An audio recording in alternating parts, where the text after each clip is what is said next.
Y en el Día Mundial de la Lucha contra el Cáncer de Mama vamos a hablar con esas personas que precisamente viven por y para ello, o en parte por y para ello. Vamos a hablar con Alejandra Rodríguez, ella es oncóloga en el Hospital Universitario de la Isla de La Palma. Alejandra, buenos días. Hola, buenos días. ¿Qué tal? ¿Cómo estás? Bien, aquí estamos. Bueno, Alejandra, vamos a empezar quizás por decir la importancia de un día como hoy. Esto yo creo que es una tarea que tenemos día a día, es algo que siempre solemos decir en estas fechas señaladas en el calendario, pero porque es importante que tengamos estas fechas que nos recuerden esta lucha, sobre todo la prevención que debemos tener en esta materia.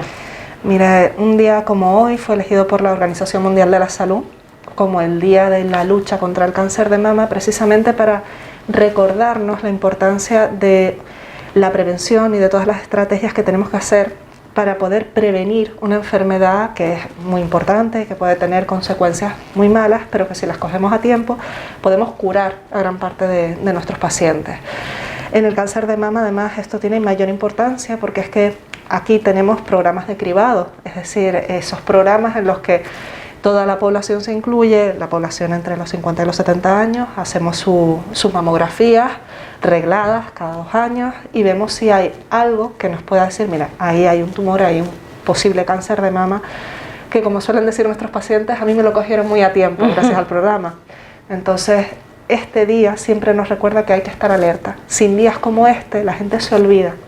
Entonces, por eso es tan importante. ¿Podemos explicar, Alejandra, qué es el cáncer de mama, los riesgos que tiene, el tipo de evolución que puede tener esta enfermedad? Bueno, el cáncer de mama, bueno, cualquier tipo de cáncer en realidad es, como yo les explico a mis pacientes, se producen una serie de mutaciones en el organismo, ¿vale? Por distintos agentes, ya sean medioambientales, por mutaciones que vienen con la propia paciente.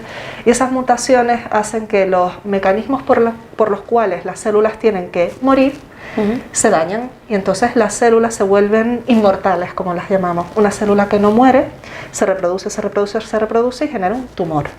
Esos tumores sí tienen la capacidad de migrar a otras partes, es decir, de metastatizar, son los tumores malignos.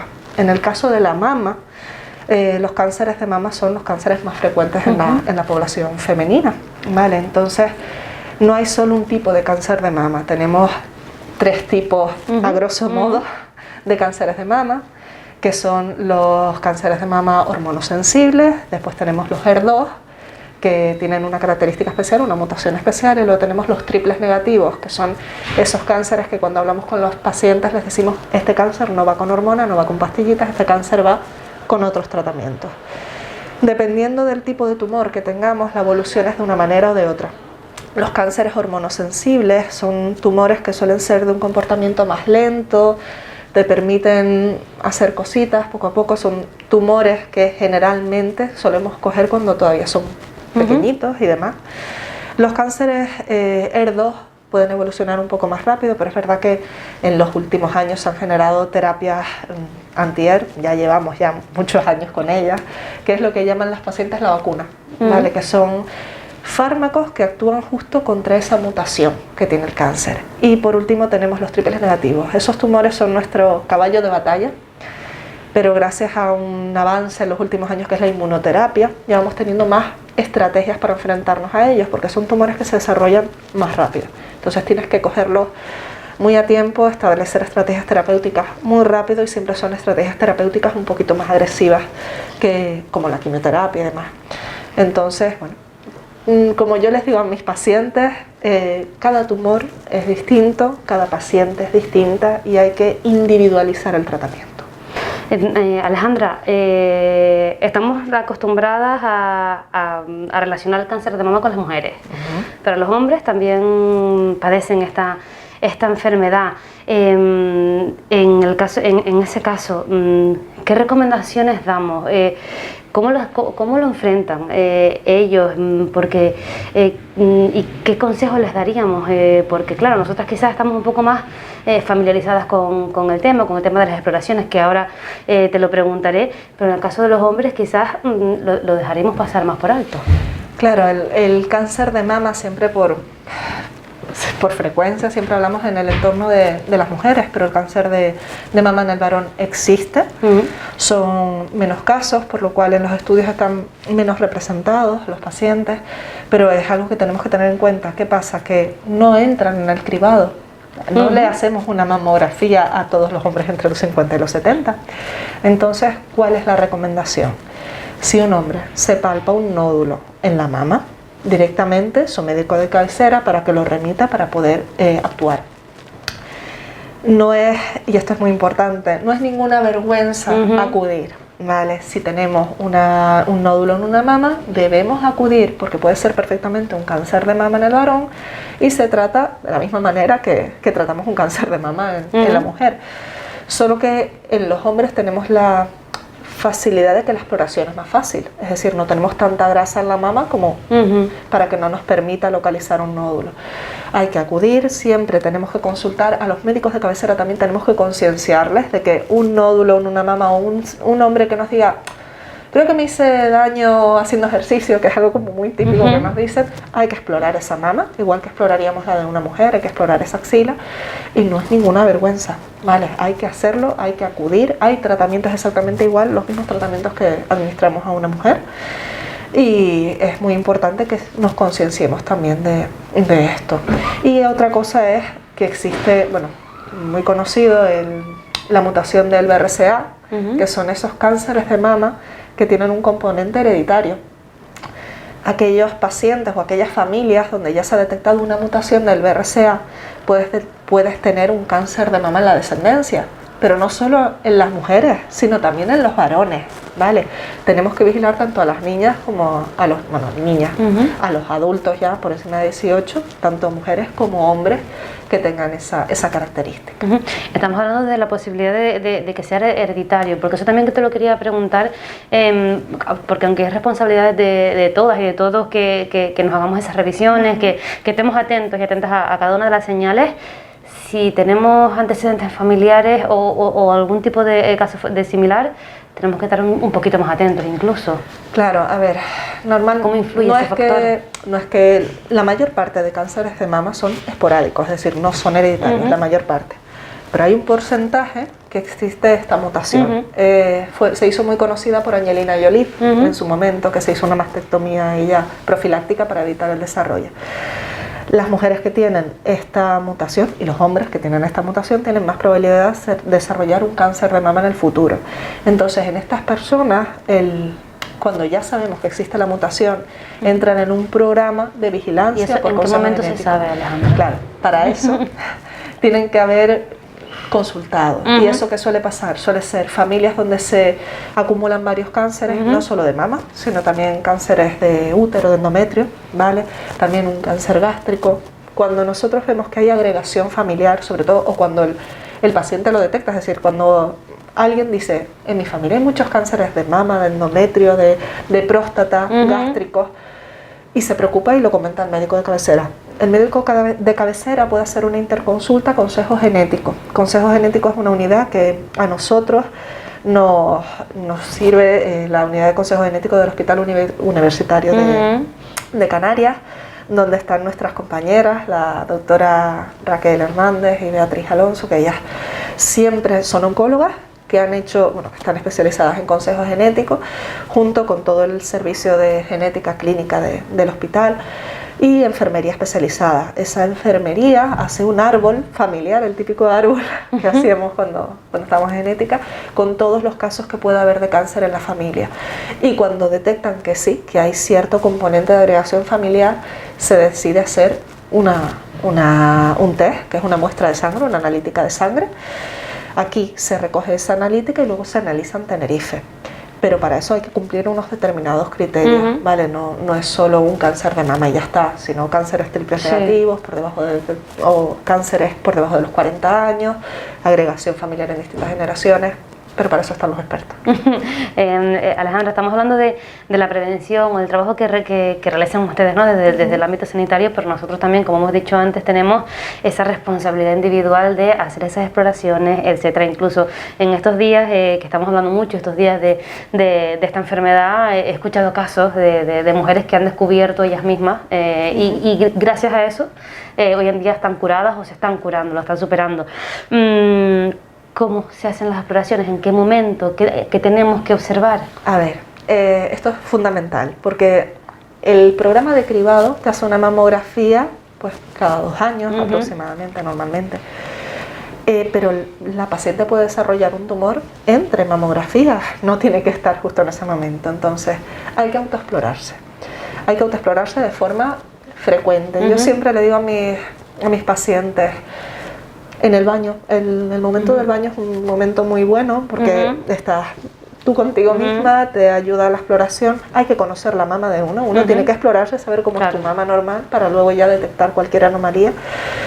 Como yo les digo siempre, levantando la manita, haciendo en el sentido de las agujas del reloj un masaje por toda la mama, llevarse también la mama a la axila, porque a veces se pueden esconder nodulitos por ahí, ver la piel, si la piel tiene piel de naranja, si el pezón se ha retraído hacia adentro, si tenemos alguna herida o costra en la mama o en el pezón que no debiera de estar, o si sale algún líquido por el pezón. Todo eso son señales de alarma que nos indican que hay que consultar sobre la marcha. ¿Cuántas veces hay que explorarse la mama? Cuantas más mejor, pero tampoco hay que obsesionarse. Entonces, hay pacientes, bueno, tengo muchas pacientes que ya tuvieron un cáncer de mama y que ellas se exploran una vez a la semana en la ducha, porque se sienten tranquilas, otras no, cada 2 semanas, ¿vale? Pero intentar hacerlo como una rutina, con una regularidad.